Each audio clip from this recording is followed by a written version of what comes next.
बिस्मिल्लाहिर्रहमानिर्रहीम। अस्सलाम वालेकुम व्यूवर्स, मैं हूं शेफ़ मारिया और आज मैं आप लोगों के लिए बहुत ही मज़ेदार सी कढ़ाई की रेसिपी लेकर आई हूं। बीफ कढ़ाई सिखाने जा रही हूं जिसको हम बना के तैयार करेंगे हाईवे स्टाइल, जिस तरह से हाईवे पे बनाई जाती है। लेकिन आप घर में किस तरह से बना सकते हैं बहुत ही आसानी के साथ और घर के सिंपल मसालों के साथ इसको बना के तैयार करेंगे। ईद के दिनों में आपने इस रेसिपी को ज़रूर ट्राई करना है, चाहें तो पहले से भी ट्राई कर सकते हैं और ट्राई करें तो ज़रूर बताइएगा आप लोगों की कैसी बनी है बीफ कढ़ाई। तो चलिए आइए वीडियो स्टार्ट करते हैं।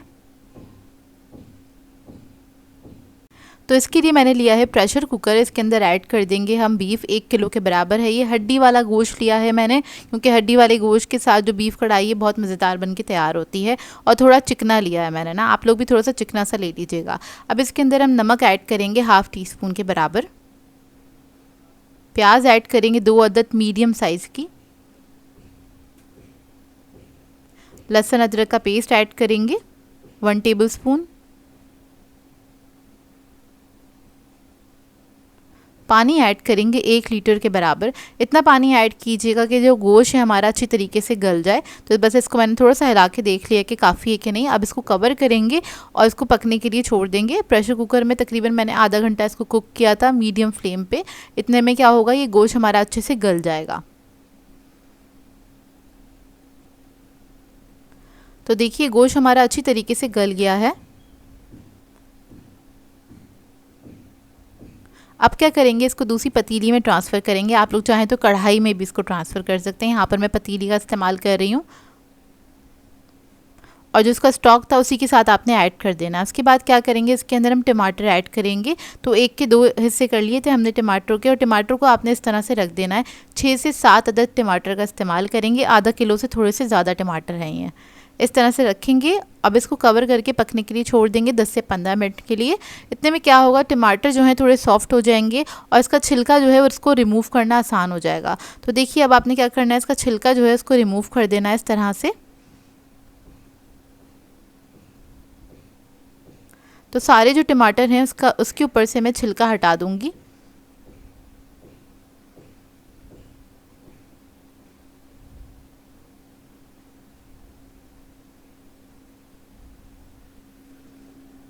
और अब क्या करेंगे, टमाटर को मिक्स करना स्टार्ट करेंगे। उस तरह से आपने चमचे की मदद से थोड़ा सा तोड़ लेना है। टमाटर जो है वो अच्छी तरीके से सॉफ्ट हो चुके हैं लेकिन घुले मिले नहीं हैं। तो आपने इसको मिक्स कर लेना है। मिक्स करते करते थोड़ा सा पका लेना है। अब इसके अंदर हम थोड़े से स्पाइसेस ऐड करेंगे। उससे पहले मैं ऑयल ऐड करूँगी आधा कप के बराबर। तो अभी तक मैंने इसके अंदर कोई ऑयल का इस्तेमाल नहीं किया था। आप लोग चाहें तो थोड़ा सा बटर भी ऐड कर सकते हैं या फिर असली घी भी ऐड कर सकते हैं। इसके अंदर हम ऐड करेंगे कुटी हुई लाल मिर्च 1 टीस्पून। लाल मिर्चों का पाउडर ऐड करेंगे 1 टीस्पून। नमक ऐड करेंगे इसमें 1/2 टीस्पून। हल्दी ऐड करेंगे 1/2 टीस्पून। जीरा पाउडर ऐड करेंगे 1 टीस्पून। काली मिर्चों का पाउडर ऐड करेंगे 1 टीस्पून। अब इन मसालों को मिक्स करेंगे अच्छी तरीके से और इसको पकने के लिए छोड़ देंगे। तो आपने बस भूनते भूनते इसको पका लेना है। गोश्त हमारा गला हुआ है और कढ़ाई की जितनी अच्छी भुनाई होती है उतनी जायकेदार ये बन के तैयार होती है। और इसको बनाना काफ़ी आसान है। मतलब आपके पास अगर गोश्त गला हुआ है तो आप इसको मिनटों में बना सकते हैं। 15 से 20 मिनट लगते हैं इसको बनाने में। अच्छा, कलर के लिए यहाँ पर मैं ऐड कर रही हूँ 1 टीस्पून के बराबर कश्मीरी लाल मिर्च। तो वो मैंने ऐड कर दी है और बस मैं इसी तरीके से भूनते भूनते इसको पका लूँगी। तो देखिए मसाला हमारा अच्छी तरीके से भुन गया है। जब ये अच्छी तरीके से भुन जाएगी कढ़ाई, तब इसके अंदर हम ऐड करेंगे हरी मिर्चें। तो आपने साबुत हरी मिर्चें ऐड कर देनी है 10 से 12 अदद। अदरक ऐड करेंगे जूलियन कटा हुआ। इसके अलावा मैं इसके अंदर ऐड करूँगी धनिया और ज़ीरा भुना हुआ और कुटा हुआ तकरीबन 2 टेबलस्पून के बराबर। ये आपने आखिर में ऐड करना है और इसको भी आपने भून लेना है अच्छी तरीके से इसी के साथ। बस इसको थोड़ा सा मिक्स करेंगे। मिक्स करने के बाद क्या करेंगे, इसके अंदर मैं थोड़ा सा पानी ऐड करूँगी क्योंकि इसको मुझे रखना है दम पे।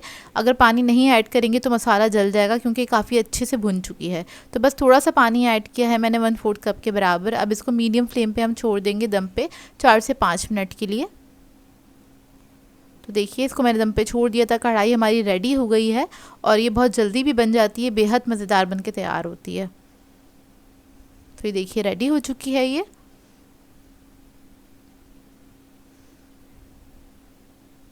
अब इसको हम सर्व करेंगे। इसको आप सर्व कर सकते हैं नान के साथ, पराठों के साथ या फिर कुलचों के साथ।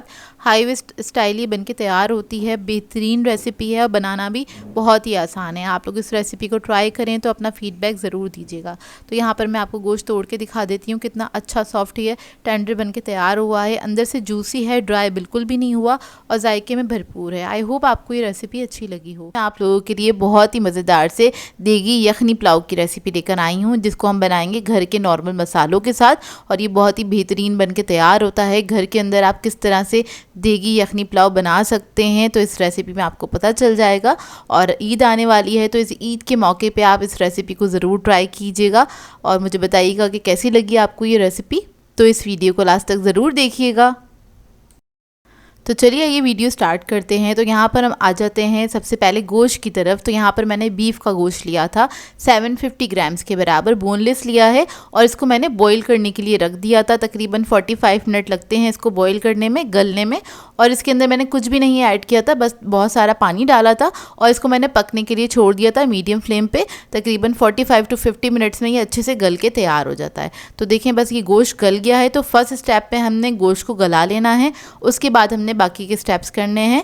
तो यहाँ पर अब मैंने एक पतीली ले ली है, इसके अंदर मैंने आधा कप से थोड़ा सा ज़्यादा ऑयल ऐड कर दिया है। इसके अंदर हम क्या करेंगे, प्याज को फ्राई करेंगे। तो यहाँ पर मैंने 3 अदद प्याज ले ली थी और मीडियम साइज़ की, इसको मैंने स्लाइस कर लिया था। अब इसको हम फ्राई करेंगे, लाइट गोल्डन ब्राउन होने तक आपने इसको फ्राई कर लेना है।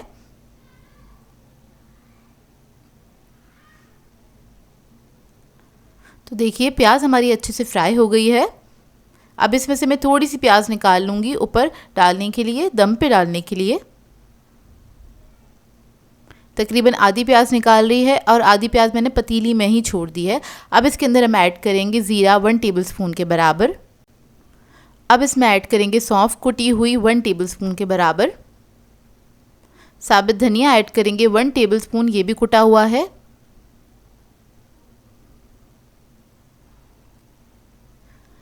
दो अदद तेज़ पत्ते ऐड करेंगे। दालचीनी ऐड करेंगे, 2 स्टिक्स ऐड की हैं मैंने। काली इलायची ऐड करेंगे 3 अदद। हरी इलायची ऐड करेंगे 4 अदद।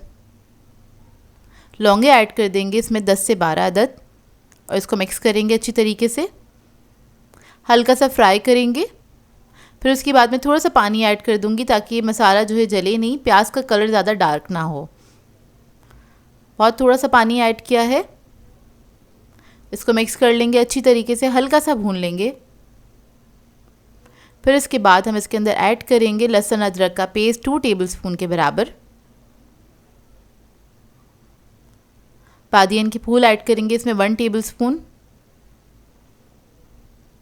काली मिर्ची ऐड करेंगे इसमें 1 टीस्पून। कुटी हुई लाल मिर्च ऐड करेंगे इसमें 1 टेबलस्पून के बराबर। नमक ऐड करेंगे 1.5 टीस्पून। अब इसको मिक्स कर लेंगे अच्छी तरीके से। अब मैं इसके अंदर टमाटर ऐड कर दूंगी। तो मैंने 2 अदद बड़े साइज़ के टमाटर लिए थे, उसको मैंने स्लाइसेस में कट कर लिया है, वो ऐड कर दिए हैं। थोड़ा सा पानी ऐड करेंगे आधा कप के बराबर और इसको पकने के लिए छोड़ देंगे जब तक ये टमाटर सॉफ्ट नहीं हो जाते। अब इसके अंदर हम ऐड करेंगे हरी मिर्ची 10 से 12 अदद। आलू बुखारे ऐड करेंगे 6 अदद और इसको मिक्स करेंगे और 5 मिनट के लिए छोड़ देंगे पकने के लिए। तो देखिए टमाटर हमारे अच्छे से सॉफ्ट हो गए हैं। अब इसके बाद हम इसके अंदर ऐड करेंगे गोश्त ऐड कर देंगे जो हमने बॉईल करके रखा था और इसको हमने भून लेना है अच्छी तरीके से, तेज़ आंच करके अच्छे से भून लीजिएगा ताकि गोश्त के अंदर इसका जो मसाला है उसके फ्लेवर्स आ जाएं अच्छे से। अब भूनते हुए आपने क्या करना है, इसके अंदर दही ऐड कर देना है 4 टेबलस्पून के बराबर। दही ऐड करने के बाद भी आपने भूनना है अच्छी तरीके से। इधर आपने इसकी भुनाई अच्छी करनी है गोश्त ऐड करने के बाद। इसी के साथ हम इसके अंदर ऐड कर देंगे पुदीना, तकरीबन 3 टेबलस्पून ऐड किया है मैंने और इसको भी हम भून लेंगे इसी के साथ। अब इसके बाद हम ऐड करेंगे बासमती राइस 750 ग्राम्स के बराबर। इसको मैंने आधा घंटा पहले भिगो दिया था पानी में और अब हम इसके अंदर ऐड करेंगे यखनी, जो हमने स्टार्टिंग में आपको दिखाई थी, जिसमें हमने गोश्त बॉईल किया था। तो उसको आपने बिल्कुल भी फेंकना नहीं है। आपने क्या करना है, उसी यखनी के अंदर इस चावलों को पकाना है। वो यखनी ऐड करने के बाद अगर आपको लगता है कि इसके अंदर थोड़ा और पानी ऐड करना चाहिए तो आप ज़रूर कर सकते हैं इसके अंदर पानी ऐड। तो मुझे ज़रूरत पड़ी थी थोड़े से पानी ऐड करने की, तो मैंने पानी ऐड कर दिया था। बस चावलों से 1 इंच ऊपर होना चाहिए पानी, इस बात का बस ख्याल रखिएगा। अब इसको हम कवर करके पकाएंगे 10 मिनट तक। तो देखिए 10 मिनट हो गए इसको पकते हुए और इतना इसमें लिक्विड बाकी है। और चावल जो है हमारे तकरीबन 80% तक डन हो गए हैं। अब इसको मैं दम पे रख दूंगी। तो थोड़ी सी मैं प्याज ऐड कर दूंगी इसके ऊपर, जो हमने स्टार्टिंग में निकाली थी, और इसको कवर करके छोड़ देंगे 10 से 12 मिनट के लिए। बिल्कुल मीडियम फ्लेम पे दम वाली आंच पे आपने छोड़ देना है। तो देखिए 10 से 12 मिनट में दम आ जाएगा और ये बेहतरीन से हमारे पुलाव रेडी हो गया है। और ये बिल्कुल आप देखिए देगी स्टाइल बनाया है मैंने। आप बनाएंगे तो बहुत ही मज़े का बनता है।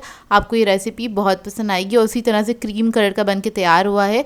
तो प्याज का कलर जिस तरह का होगा उसी तरह का पुलाव की शक्ल निकल के आएगी। तो बस इस बात का ख्याल रखिएगा। ऊपर से हमने इसको गार्निश कर लिया है प्याज के साथ और ये बहुत ही मज़ेदार बनाता है। इसके साथ एक अच्छी सी चटनी बनाइएगा या फिर रायता बनाइएगा, उसके साथ सर्व कीजिएगा। और अगर इस रेसिपी को ट्राई करें तो मुझे अपना फ़ीडबैक ज़रूर दीजिएगा।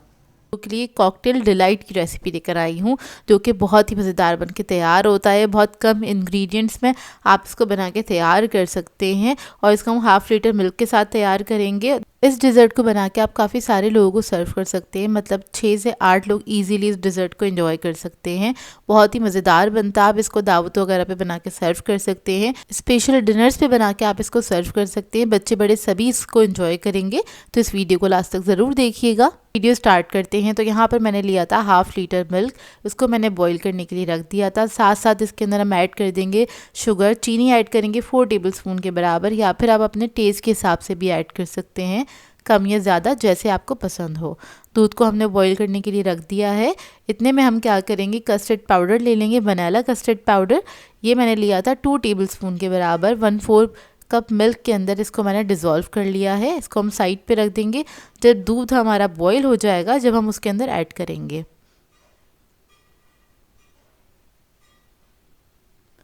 तो देखिए दूध हमारा अच्छे से बॉईल हो गया। अब इसके अंदर हम ये कस्टर्ड जो हमने मिक्स करके रखा था वो हम ऐड कर देंगे और इसको मिक्स करेंगे अच्छी तरीके से।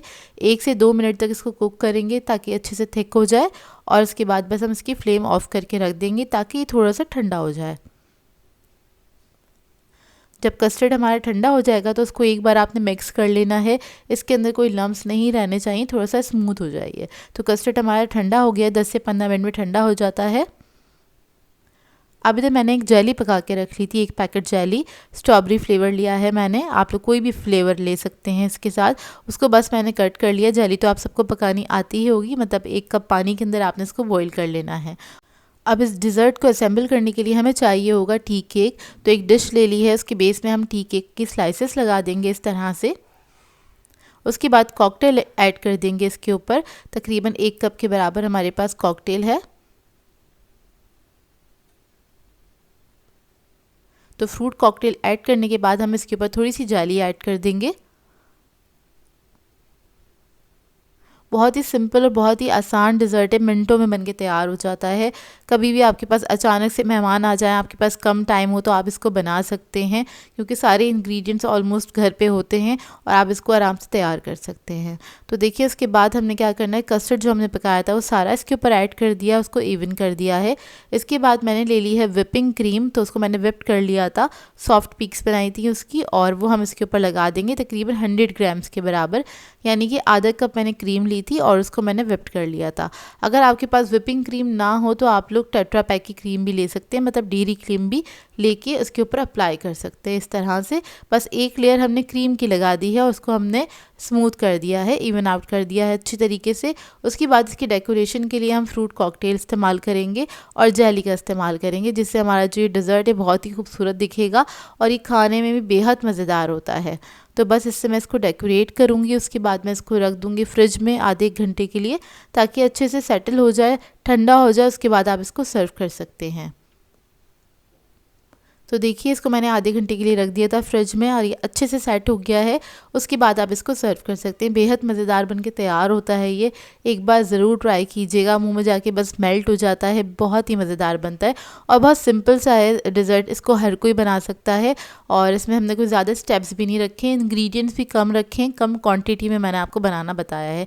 आई होप आपको ये रेसिपी अच्छी लगी हो। आज मैं आप लोगों के लिए देगी हलीम की रेसिपी लेकर आई हूँ। इसको आप खिचड़ा या फिर दलीम भी कह सकते हैं। और आज मैं आपको सिखाऊंगी ये परफेक्ट मेजरमेंट के साथ बहुत ही आसान तरीके से, स्टेप बाय स्टेप अगर आप ये रेसिपी फॉलो करेंगे तो बहुत ही बेहतरीन हलीम बनके तैयार होगी, जो कि जायके में बहुत ही मज़ेदार होती है। इसका टेक्सचर वगैरह आप लोग देख सकते हैं, देखने से ही आपको अंदाज़ा हो गया होगा। इसको आप दावतों पे बना के सर्व कर सकते हैं, अपने घर वालों के लिए भी बना सकते हैं। तो इस वीडियो को लास्ट तक ज़रूर देखिएगा। तो चलिए ये वीडियो स्टार्ट करते हैं। तो सबसे पहले हमें चाहिए होगा अनाज। तो उसके लिए हमने ले लिया था जौ 1 पाव के बराबर, गंदम लिया था आधा पाव 125 ग्राम्स के बराबर। इसको मैंने पूरी रात के लिए भिगो दिया था पानी में और धो के अच्छी तरह साफ़ करके इसको आपने भिगो देना है। अब इसके बाद देख लेते हैं दालें। तो दालों में हमें चाहिए होगी चने की दाल 250 ग्राम के बराबर, यानी कि 1 पाव चने की दाल ले ली थी मैंने। मूंग की दाल ली थी मैंने आधा पाव 125 ग्राम। मसूर की दाल ली थी आधा पाव और माश की दाल ली है मैंने आधा पाव। उसके साथ चावल लिए हैं आधा पाव के बराबर। सारी क्वांटिटी सामने ही मैंने लिख दी है और इसको भी मैंने ओवरनाइट भिगो दिया था, साफ़ करके अच्छी तरीके से धो के। तो जितनी घंटे आप इसको भिगोएंगे उतना ही अच्छा और जल्दी पक के तैयार होगा, तो दालें गलने में कोई प्रॉब्लम नहीं होती है। अब इसके बाद हम क्या करेंगे, एक पतीला ले लेंगे और इसके अंदर हम इन सारी चीज़ों को ऐड करेंगे, सब दालों वगैरह को ऐड करेंगे। इधर मैं थोड़ी क्वांटिटी में बना रही हूँ तो सारी चीज़ें एक साथ ही ऐड कर दी हैं मैंने। और उसके बाद हम पानी डालेंगे, इसको पकने के लिए रख देंगे लो मीडियम फ्लेम पे। और साथ साथ आपने इसको बीच में चेक भी करते रहना है कि ये नीचे से जले नहीं। तो बस चमचा चलाते रहिएगा। बस पानी डालेंगे और इसको गलने के लिए रख देंगे। ये तकरीबन 2 घंटे में गल के तैयार हो गया था। और इसके अंदर मैंने ऐड कर दिया तेज़पत्ता, 2 अदद तेज़पत्ते ले लिए थे और 1.5 टेबलस्पून के बराबर नमक ऐड किया है। तो बस अब इसको कवर करके मैं छोड़ दूंगी पकने के लिए। 2 घंटे लगे थे इसको पकने में। अब आ जाते हैं अपने दूसरे स्टेप की तरफ। तो इधर हम गोश्त को चढ़ा लेंगे। तो इसके लिए मैंने एक पतीला ले लिया है, इसमें ऐड कर देंगे 1 कप के बराबर ऑयल। और इसके बाद मैं इसके अंदर ऐड करूँगी अनियन, स्लाइसेस में कटी हुई 4 अदद मीडियम साइज़ की ले ली थी मैंने। और इसको हम फ्राई करेंगे, लाइट गोल्डन ब्राउन होने तक आपने इसको फ्राई कर लेना है। तो देखिए प्याज हमारी फ्राई हो गई है। अब इसके बाद हम इसके अंदर ऐड कर देंगे लहसुन अदरक का पेस्ट, तकरीबन 4 टेबलस्पून के बराबर। और इसको फ्राई कर लेंगे प्याज के साथ ही हल्का सा।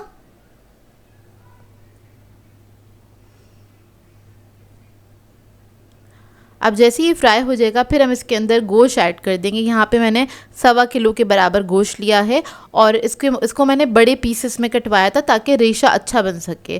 ठीक है, ये आपकी अपनी चॉइस है, आप लोग छोटे पीसेस में भी कटवा सकते हैं। गोश्त ऐड कर दिया है। अब इसके बाद इसको मैं फ्राई करूँगी। इसका कलर चेंज होने तक आपने प्याज के साथ ही हल्का सा बस इसको फ्राई कर लेना है।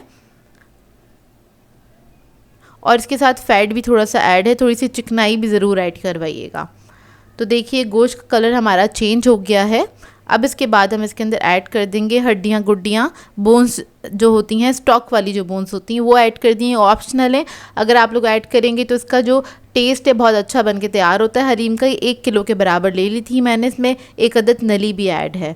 अब इसके बाद हम इसके अंदर मसाले ऐड कर देंगे। तो सबसे पहले हम ऐड करेंगे धनिया पाउडर 4 टेबलस्पून के बराबर। लाल मिर्चों का पाउडर ऐड करेंगे 3 टेबलस्पून। हल्दी पाउडर ऐड करेंगे इसमें 1 टेबलस्पून। ज़ीरा पाउडर ऐड करेंगे इसमें 1 टेबलस्पून। नमक ऐड करेंगे इसके अंदर 1 टेबलस्पून। अब इसके बाद इसको मिक्स करेंगे, हल्का सा भून लेंगे मसालों के साथ ही।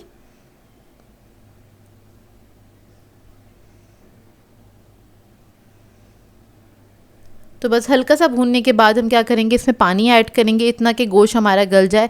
मैंने तकरीबन 1 जग के बराबर पानी ऐड करा था और इसको मैंने गलने के लिए छोड़ दिया था मीडियम फ्लेम पे। इसको भी तकरीबन 2 से ढाई घंटे लगे थे गलने में, क्योंकि मैंने इधर जो गोश्त लिया था उसके मैंने बहुत बड़े पीसेस कटवा लिए थे। आप लोग चाहें तो छोटे पीसेस भी कटवा सकते हैं, बोटी साइज़ के जो 2 इंच के पीसेस होते हैं, तो उससे क्या होगा, गोश्त आपका थोड़ा जल्दी गल जाएगा। और मेरे पास इधर तकरीबन 2 से ढाई घंटे लगे थे इसको गलने में। अब इधर हम अपना गोश्त चेक कर लेते हैं। तो यहाँ पर जो है हमारा गोश्त बहुत अच्छे से गल चुका है और बीच बीच में आप चाहें तो जाके इसको चेक भी कर सकते हैं। और मैंने इसको मीडियम फ्लेम पे ही कुक किया था। तो देखिए गोश्त अच्छे से गल गया है और बहुत अच्छे से सॉफ्ट हो गया है। तो अब हम क्या करेंगे, इसके अंदर से जो हड्डियाँ हमने इसमें ऐड करी थी वो सारी रिमूव कर देंगे, उसकी हमें ज़रूरत नहीं है, उसका स्टॉक निकल के आ गया है। बस ये सारी जो बोन्स हैं मैं अलग कर लूँगी और इन बोन्स के ऊपर जो भी बोटियाँ वगैरह लगी हुई हैं वो आप निकाल सकते हैं, वो इसके अंदर ऐड कर सकते हैं।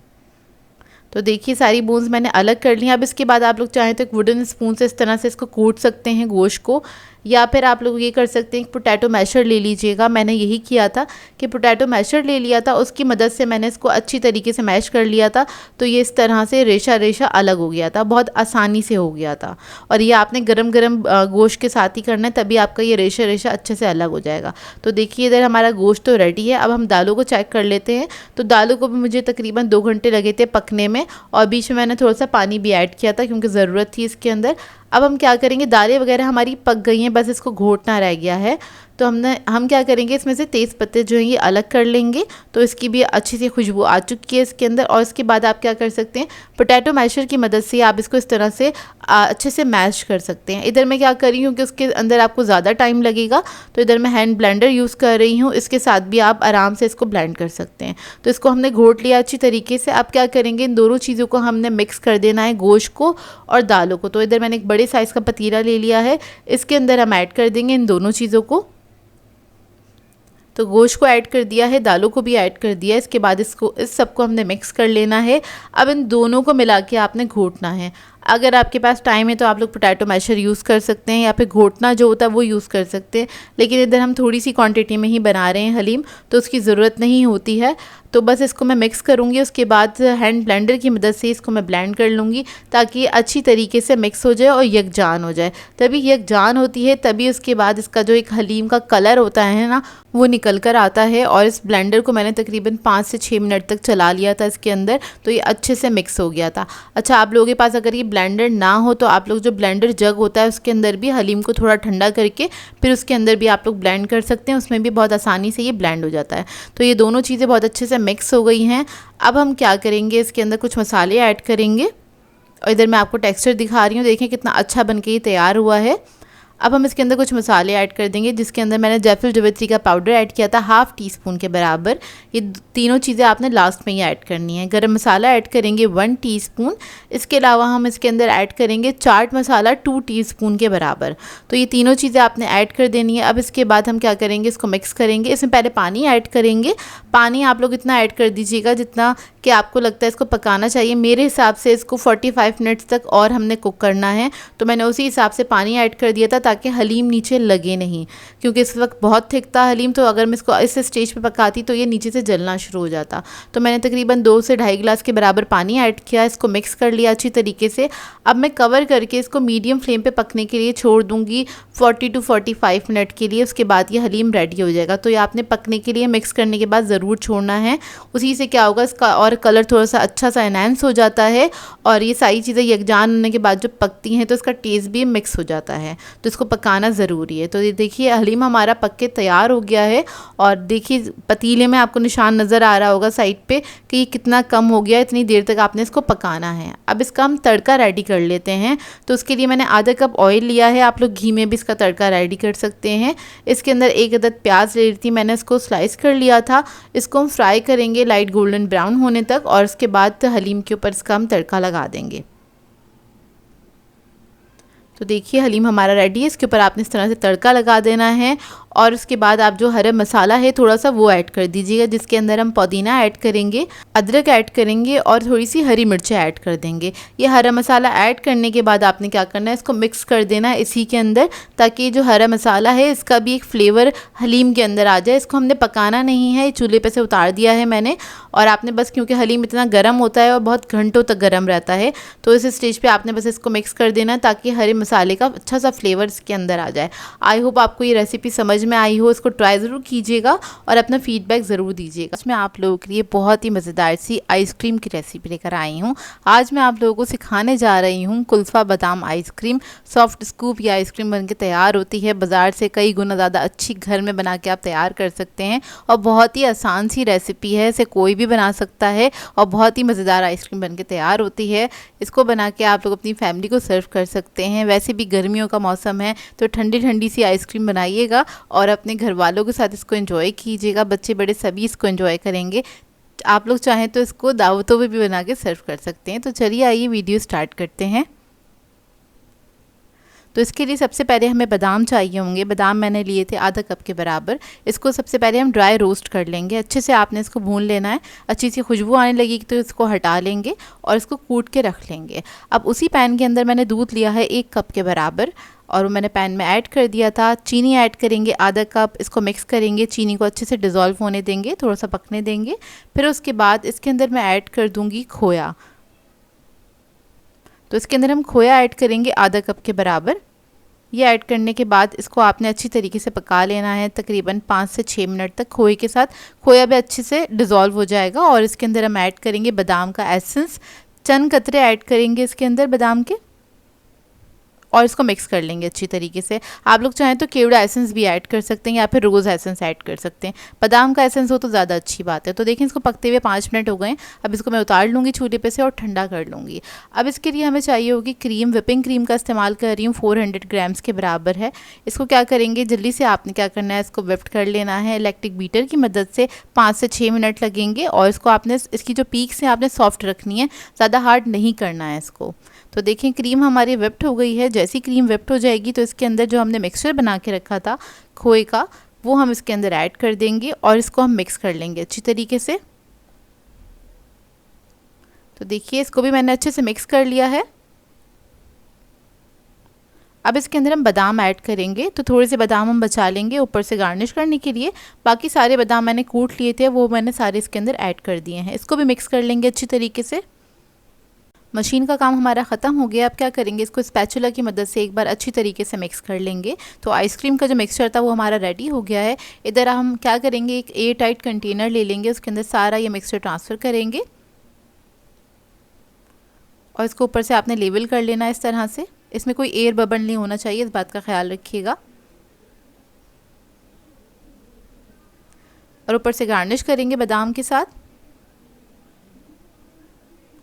इसको कवर करेंगे और इसको रख देंगे फ्रीज़र में सेट होने के लिए तकरीबन 6 से 8 घंटे के लिए।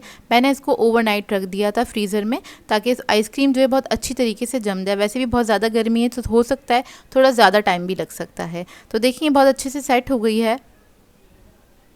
अब इसको निकाल लेंगे इस कुकर से। तो इस कुकर में पहले मैंने पानी जो था सादा रखा हुआ है पानी, उसमें डिप कर लिया था। इससे क्या होता है, अच्छे से स्कूप बन के तैयार हो जाता है और आइसक्रीम अच्छे से निकल जाती है। तो ये देखिए इसका फाइनल लुक, और ये बहुत ही मज़ेदार आइसक्रीम बनके तैयार होती है। आप लोग एक बार बनाएंगे तो बाज़ार की आइसक्रीम भूल जाएंगे, क्योंकि घर की चीज़ें बहुत अच्छी होती हैं। इसमें कोई केमिकल नहीं है, हर चीज़ आप अपनी मर्ज़ी के मुताबिक ऐड कर सकते हैं। और ये बहुत सिंपल सी रेसिपी है, इसको आप ट्राई करें तो अपना फ़ीडबैक ज़रूर दीजिएगा। तो ये देखिए इसका फ़ाइनल लुक। इसको लास्ट में मैंने गार्निश किया था बादाम के साथ। सॉफ्ट स्कूप आइसक्रीम ये बनके तैयार हुई थी। आई होप आपको ये रेसिपी अच्छी लगी हो तो इसको ट्राई ज़रूर कीजिएगा। मैं आप लोगों के लिए बहुत ही मज़ेदार से पसंदों की रेसिपी लेकर आई हूँ। बेस्ट बिहारी पसंदें सिखाने जा रही हूँ और आज की इस वीडियो में मैंने आपको स्टेप बाय स्टेप रेसिपी बताई है। तो स्टेप बाय स्टेप ये आप लोग फॉलो कीजिएगा तो आपके भी पसंदें बहुत ही बेहतरीन बन के तैयार होंगे, जूसी और टेंडर बन के तैयार होंगे। इसको मैं आपको पतीली में बनाना बताऊँगी ताकि हर कोई इसको फॉलो करके और आसानी के साथ घर में तैयार कर सके। बिल्कुल बाजार जैसे पसंद है। तो ये देखिए इतने टेंडर बन के तैयार होते हैं, इसको आप बना के दावत वगैरह पे भी सर्व कर सकते हैं। तो इस वीडियो को लास्ट तक ज़रूर देखिएगा। तो चलिए ये रेसिपी स्टार्ट करते हैं। तो यहाँ पर मैंने पसंदे ले लिए हैं, बीफ के पसंदे हैं ये 3 पाव के बराबर हैं। ग्राम से मेजर करेंगे तो 750 ग्राम्स के बराबर हैं। तो ये देखिए इतने पतले पतले बिल्कुल बारीक कटे हुए पसंदे हैं ये, और ये ईजिली मार्केट से मिल जाते हैं। तो ये ले लिए हैं, इसको मैंने अच्छी तरीके से धो लिया था और इसमें कोई पानी नहीं होना चाहिए। अच्छा, इसका फर्स्ट स्टेप ये है कि इसके अंदर आपने 2 टेबलस्पून के बराबर कच्चा पपीता लेना है, पिसा हुआ, और वो आपने इसके ऊपर अच्छी तरीके से लगा देना है। तो ये लगाने के बाद आपने क्या करना है, इसको तकरीबन 8 से 10 घंटे के लिए छोड़ दीजिएगा। बेहतर ये होगा कि आप इसको ओवरनाइट लगा के छोड़ दें। तो बस इस पर मैंने सिर्फ पपीता लगाया है। अब इसके बाद इसको मैं कवर करूँगी और इसको ओवरनाइट में छोड़ दूँगी। तो आपने इसको फ्रिज में रखना है ओवरनाइट के लिए अगर रख रहे हैं तो, और 5-6 घंटे के लिए अगर रखना चाहते हैं तो काउंटर टॉप पे आप छोड़ सकते हैं। और बेहतर ये है कि आप इसको ओवरनाइट रखें। अब ये है दूसरा दिन। तो दूसरे दिन इसकी कंडीशन कुछ इस तरह से होगी। अब इसके अंदर जो ये ब्लड वाला पानी आया है वो सारा हम फेंक देंगे, लेकिन आपने इसको धोना नहीं है, आपने बस वो वाला पानी फेंक देना है। उसके बाद बाकी की मैरिनेशन करेंगे इसकी। अब इसके अंदर मैंने लहसुन अदरक का पेस्ट ऐड कर दिया है 2 टेबलस्पून के बराबर। 1 टेबलस्पून ऐड करेंगे लाल मिर्चों का पाउडर। धनिया पाउडर ऐड करेंगे 1 टेबलस्पून। हल्दी पाउडर ऐड कर देंगे हम इसके अंदर 1/2 टीस्पून। ज़ीरा पाउडर ऐड करेंगे इसमें 1 टेबलस्पून। गरम मसाला ऐड करेंगे इसमें 1/2 टीस्पून।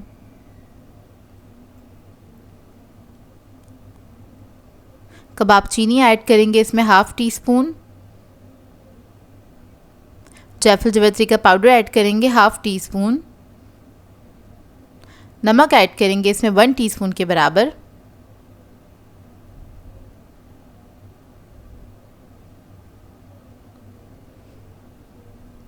कश्मीरी लाल मिर्च ऐड करेंगे 1 टेबलस्पून, ये ऑप्शनल है, कलर के लिए ऐड कर रही हूँ मैं।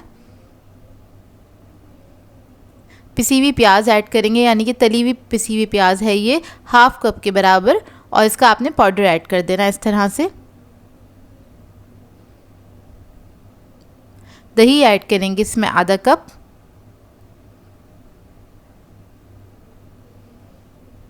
इसके बाद मैं ऐड करूँगी खसखस का पेस्ट है ये 2 टेबलस्पून के बराबर खसखस ले ली थी मैंने, उसको मैंने अच्छी तरीके से धो के भिगो दिया था। उसके बाद इसका पेस्ट बना लिया है, बहुत कम पानी ऐड करके पेस्ट बनाया है, ये भी हम इसके अंदर ऐड कर देंगे। और आखिर में ऐड करेंगे इसके अंदर आधा कप सरसों का तेल, ये की इंग्रेडिएंट है इसका, और इसी के साथ इसका फ्लेवर बहुत अच्छा आता है। अब इसके बाद हम क्या करेंगे, इसको अच्छी तरीके से मिक्स कर लेंगे हाथ से, और मिक्स करने के बाद आपने इसको 2 घंटे के लिए और मज़ीद छोड़ देना है, ताकि इसके अंदर मसाले जो है उसका फ्लेवर अच्छी तरीके से आ जाए। बस इसमें थोड़ी सी मैरिनेशन टाइम ज़्यादा होता है, लेकिन ये बन के बहुत बेहतरीन तैयार होते हैं। अब इसको हम कवर करके छोड़ देंगे 2 घंटे के लिए। अब 2 घंटे के बाद हम इसको पैन में पका लेंगे। तो यहाँ पर हमने ऑयल वगैरह तो इसके अंदर ऐड किया हुआ ही था, तो आपने कुछ ऐड करने की ज़रूरत नहीं है, बस पसंदों को इस तरह से आपने फैला देना है। और अगर आप इसको कोयलों पे पकाना चाहते हैं तो बस आपने सीकों पे लगाना है इसको, और इसके बाद आप कोयलों पे पका सकते हैं। और इधर में पैन में मैं आपको बता दूँ कि पैन में आपने बिल्कुल लो मीडियम फ्लेम पे इसको कुक करना है, तकरीबन 30 से 35 मिनट्स के लिए आपने कुक करना है इसको, और इसके अंदर ये बेहतरीन से गल के तैयार हो जाएंगे। और इस तरह आपने फैला के छोड़ देना है, ये अपने ही पानी में गलेंगे, तभी ये बेहतरीन बन के तैयार होते हैं। और अब तकरीबन 30 मिनट्स हो गए हैं इसको पकते हुए, मैंने ढकना बिल्कुल भी नहीं हटाया था इसका। और इसके बाद आपने हल्का सा इसको मिक्स कर लेना है इस तरह से। तो देखिए कितना सारा पानी है, ये इसका अपना ही पानी है, दही वगैरह जो हमने ऐड किया था उसका पानी है। अब मैं दोबारा से इसको कवर करके पकने के लिए छोड़ दूँगी जब तक ये अच्छे से ड्राई नहीं हो जाता। और बस इस बात का ख्याल रखिएगा, आपने बिल्कुल हल्की आँच पे पकाना है इसको। तो ये देखिए पक के रेडी हो गए हैं, बिल्कुल भुने में तैयार हुए थे ये, और काफ़ी अच्छे गल जाते हैं, बिल्कुल मलाई जैसे गल के तैयार होते हैं। ये देखिए कितने आसानी से टूट रहे हैं। अच्छा, इस वक्त मुझे इसमें तेल थोड़ा सा कम लग रहा था, तो मैंने थोड़ा सा तेल ऐड किया था 2 टेबलस्पून के बराबर। तो ये ऑप्शनल है, अगर आप लोग चाहते हैं तो ज़रूर ऐड कीजिएगा। तो बस हल्का सा तेल ऐड किया है, इसको बस मैं मिक्स कर लूँगी अच्छी तरीके से। और इसके बाद हम इसको स्मोक दे लेंगे। तो कोयला मैंने पहले से पकने के लिए रख दिया था, उसको दहकाने के लिए रख दिया था। अब बीच में थोड़ा सा गैप बना देंगे और उसके बाद सेंटर में हमने कोयला रख देना है। इसके ऊपर तेल डाल के कवर करके छोड़ देंगे। फ्लेम मैंने ऑफ़ कर दी है। 10 मिनट के बाद आप इसको सर्व कर सकते हैं। बहुत ही बेहतरीन पसंदे बन के तैयार होते हैं ये, और आप इसको बना के अपने मेहमानों को सर्व करेंगे, अपनी फैमिली को सर्व करेंगे तो सब लोग बहुत खुश हो जाएंगे, क्योंकि बहुत ही बेहतरीन बन के तैयार होते हैं। आप लोग एक बार इस रेसिपी को ज़रूर ट्राई कीजिएगा, आप लोगों को बहुत अच्छी लगेगी। इसको आप नान के साथ और पराठों के साथ सर्व कर सकते हैं। तो इधर देखिए मैं आपको इसका रिज़ल्ट दिखाती हूँ, करीब से इसका लुक दिखाती हूँ। देखिए कितनी आसानी से टूट रहे हैं ये, इतने ही अच्छे टेंडर बन के तैयार होते हैं और अंदर तक जूसी रहते हैं। आई होप आपको ये रेसिपी अच्छी लगी हो। सो व्यूअर्स, अगर आप लोगों को मेरी रेसिपीज़ अच्छी लगती हैं तो मेरे चैनल को सब्सक्राइब करें, लाइक करें, कमेंट ज़रूर किया करें, शेयर भी ज़रूर किया करें अपने फ्रेंड्स के साथ, फैमिली के साथ। तो मुझे अपनी दुआओं में याद रखिएगा। अल्लाह हाफ़िज़।